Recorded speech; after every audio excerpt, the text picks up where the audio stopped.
Dhanbad police ने एक बड़ी कार्रवाई करते हुए कुख्यात प्रिंस खान गिरोह के 12 सदस्यों को उसके दाहिने हाथ सैफी उर्फ मेजर के साथ गिरफ्तार किया। शहर के व्यापारियों को लगातार मिल रही धमकियों के बाद गिरोह के धन नेटवर्क, शूटरों और हथियारों के व्यापार मार्गों पर छापेमारी की गई।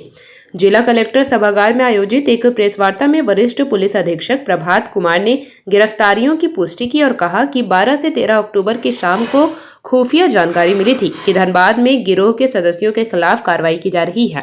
पुलिस टीमों ने तुरंत अपराधियों को पकड़ लिया जो गिरफ्तारी के समय हथियार लेकर जा रहे थे। पूछताछ में आरोपियों ने 9 सितंबर को राजगंज पेट्रोल पंप पर हुई गोलीबारी की घटना में अपनी भूमिका कबूल की। गिरोह के सदस्यों से जब हथियार और भौतिक साक्ष्य विभिन्न थानों में दर्ज विभिन्न प्राथमिकियों से जुड़े हैं। एसएसपी कुमार ने जोर देकर कहा कि जब तक शूटर और गिरोह के वित्तीय नेटवर्क का पूरी तरह से पर्दाफाश नहीं हो जाता तब तक अभियान जारी रहेगा। बड़े व्यवसायी हों और राज्य के अलग अलग जिलों में भी डॉक्टर्स हैं, कुछ ऐसे व्यवसायी को जो भगोड़ा अपराधी प्रिंस खान और उसका गुर्गा है मेजर सैफी मेजर और उसके अन्य जो गुर्गे हैं उसके द्वारा कॉल करके रंगदारी मांगी जा रही थी और रंगदारी नहीं देने पर गोली मार देने की, मर्डर कर देने की, परिवार के सदस्यों को मार देने की लगातार धमकी दी जा रही थी। और इसी क्रम में पिछले महीने 9 सितंबर को राजगंज स्थित एक पेट्रोल पंप पे फायरिंग भी की गई थी और फायरिंग करने के बाद जिम्मेदारी भी ली गई थी कि ये फायरिंग रंगदारी मांगने के लिए किया गया और रंगदारी नहीं दिया गया इसलिए फायरिंग किया गया और इस जिला के अन्य व्यवसायियों को भी दिया गया था धमकी। तो इसके लिए एक विशेष टीम का गठन किया गया था जिसमें हमारे ग्रामीण एसपी साहब, सिटी एसपी साहब और अलग अलग क्षेत्र के तमाम डीएसपी साहब लोग लगे हुए थे और टीम के द्वारा बहुत बढ़िया कार्रवाई करते हुए कुल 12 लोगों को गिरफ्तार किया गया है, जिसमें धमकी देने वाले हैं विभिन्न व्यवसायियों का मोबाइल नंबर को जुगाड़ करके अपराधी तक पहुंचाना, पैसे उगाही करके अपराधी तक पहुंचाना, शूटर का व्यवस्था करना, हथियार का व्यवस्था करना, चोरी की बाइक का व्यवस्था करना इत्यादि करने वाले भी इसमें शामिल है उस 12 में। इसके अलावा एक ऐसा भी ग्रुप है जो अवैध तरीके से उगाही किए हुए पैसे को विभिन्न सीएसपी संचालक के माध्यम से या फिर साइबर कैफे के माध्यम से अपराधियों तक या उसके रिश्तेदारों तक या जहां से शूटर वेपन्स खरीदते थे वेपन के खरीदने वालों को या जो शूट किया उसका जो मेहनताना जिस पे फिक्स होता था वो सबको पहुंचाते थे इस पैसे को, तो उन लोगों को भी गिरफ्तार किया गया है। कुल 12 लोगों की गिरफ्तारी हुई है और हथियार में जैसा आप देखे हैं एक देसी पिस्टल, एक कट्टा, 3 जिंदा गोली, 2 देसी बम, नगद 31,970 रुपए, 2 मोटरसाइकिल जिसमें एक पल्सर मोटरसाइकिल जो राजगंज वाले फायरिंग में इस्तेमाल हुआ था वो मोटरसाइकिल और सभी के पास से जो स्मार्टफोन्स मिले हैं उसकी संख्या अभी 7 है। इतना सामान जब्त हुआ है और इस पूरे ऑपरेशन के क्रम में 3 अलग अलग जगह पर एफआईआर हुआ है। बैंक मोड़ थाना अंतर्गत जो भगोड़ा अपराधी प्रिंस खान का घर है और उस पर ये लोग हथियार और बम छुपा के रखे थे, तो वो भी टीम के सदस्य के द्वारा रिकवरी कराया गया है। तो उसके एवज में वहाँ एक केस हुआ है, एक कतरास थाना में केस हुआ है, एक रिकवरी राजगंज से हुई है, वहाँ एक कांड दर्ज किया गया है और पहले से राजगंज में जो फायरिंग हुई थी 9 सितंबर को वहाँ जो कांड दर्ज था। तो इस अलग अलग कांड में जैसे जैसे जो संलिप्त है उनको गिरफ्तार करके भेजा जा रहा है और यहाँ ये शूटिंग कराने में जो भगोड़ा अपराधी प्रिंस खान है और उसका गुर्गा सैफी उर्फ अब्बास है, ये लोग सब मिल करके और राज्य के अलग अलग जगहों से शूटर का इंतजाम करते हैं। धनबाद में आजकल जो जमशेदपुर का भानु मांझी गिरोह है उसके शूटर सक्रिय हैं। ये लोग जो राजगंज में फायरिंग किए थे ये पहले भी आए थे फायरिंग करने लेकिन किसी कारणवश सफल नहीं हुए और धनबाद में पिछले 3-4 दिन से होने की सक्रिय होने की सूचना भी हम लोगों को मिल रही थी। इसके लिए पुलिस लगातार हर जगह सूचना के आधार पर छापेमारी कर रही थी। तो भानु मांझी गिरोह के भी 4 सदस्य पकड़ाए हैं, इसमें उनके निशानदेही पे हथियार भी मिला है।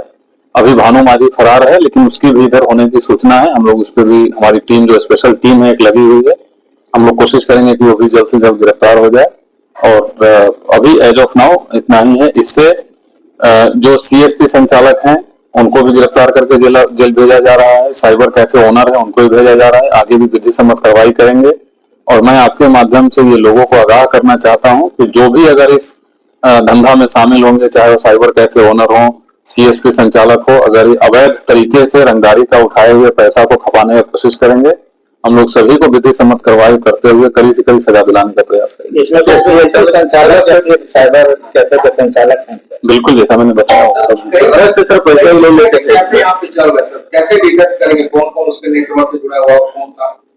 नहीं, बिल्कुल, हम लोगों के पास वो तंत्र है, हम लोगों के पास वो व्यवस्था है जिससे पता चल जाएगा। उसी व्यवस्था और उसी तंत्र के सहारे ही आज 12 लोग गिरफ्तार हुए।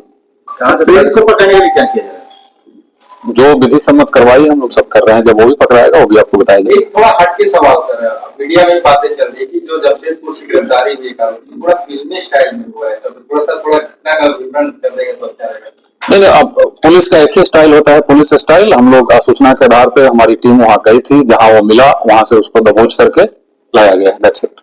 कितने पैसे ट्रांसफर हुआ अभी? वो सारा डिटेल्स हमारे पास है। जो मोबाइल मिले हैं वो सारे मोबाइल में चैट्स डिलीटेड थे, उसको हम लोगों ने तकनीकी सहयोग से सारे चैट्स रिकवर किए हैं। लगभग 150 पन्ने का चैट्स हम लोगों को मिला है। उसमें बहुत सारी अहम जानकारी है। इस जिला के कौन से व्यवसायी हैं जो अभी भी पैसा पहुंचा रहे हैं, उसकी भी जानकारी हम लोगों को मिली है। किस अकाउंट में पैसा जाता है, कैसे हवाला के माध्यम से पैसा जाता है, यहाँ से उगाही किया हुआ पैसा यहीं अलग अलग राज्य में, अलग अलग शहर में इंडियन रुपये में ट्रांसफर की जाती है। और उनके कोई रिश्तेदार या दोस्त जो यूएई में काम कर रहे हैं तो उनसे वहां के करेंसी में पैसा लिया जाता है। तमाम अहम जानकारी हम लोगों को मिली है। यहाँ पैसा कैसे हैंडओवर किया जाता है, ये 3 लेयर में लोग काम करते हैं। व्यवसायी पैसा एक आदमी को देता है, फिर वो दूसरे आदमी को देता है, और तीसरा आदमी सीएसपी संचालक या साइबर कैफे के माध्यम से पैसा ट्रांसफर करता है। सारे लेयर्स की हम लोगों को पता चल गया है। कौन पैसा कलेक्ट कर रहे हैं वो भी गिरफ्तार हुए हैं। जो साइबर कैफे में या सीएसपी संचालक के माध्यम से पैसा ट्रांसफर करते हैं वो भी गिरफ्तार हुए हैं। जो क्रिमिनल्स हैं वो भी गिरफ्तार हुए हैं। जो बैंक मोड़ थाना अंतर्गत एक जगह का एक अफरीदी नाम का लड़का है, वो शूटर और लॉजिस्टिक्स मुहैया कराना उसका काम है। बाइक मुहैया कराना एक दूसरे अपराधी का काम है, वो लोग भी गिरफ्तार हुए हैं। बाइक भी जब्त किया गया है। तो ऐसे, और इसके बाद हम लोगों को इतनी जानकारी मिली है कि अभी टीम, ये जो ऑपरेशन है ये अभी आज खत्म नहीं हो रहा है, ये लगातार ऑपरेशन जारी रहेगा। और उस गिरोह से जुड़े हुए एक एक अपराध कर्मी, चाहे वो किसी भी रूप में जुड़े हुए हों, किसी को बख्शा नहीं जाएगा।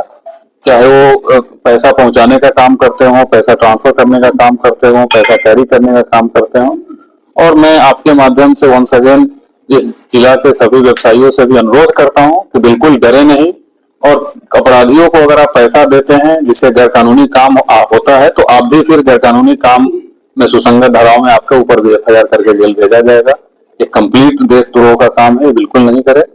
हमारी एक स्पेशल टीम बनी हुई है। A to Z नेटवर्क का हम लोग को पता चल गया है। सब लोग जो भी संलिप्त होंगे कार्रवाई की जाएगी। जो तमाम लोग गिरफ्तार हुए थे, क्या उससे भी जुड़ा हुआ है? सब एक ही गिरोह है, सब एक दूसरे से कनेक्टेड है। कहाँ था सर? ये लोग रहते कहाँ? जेपी भारत लाइव, भारत की बात जेपी के साथ। वीडियो को लाइक करें, शेयर करें और चैनल को सब्सक्राइब करें।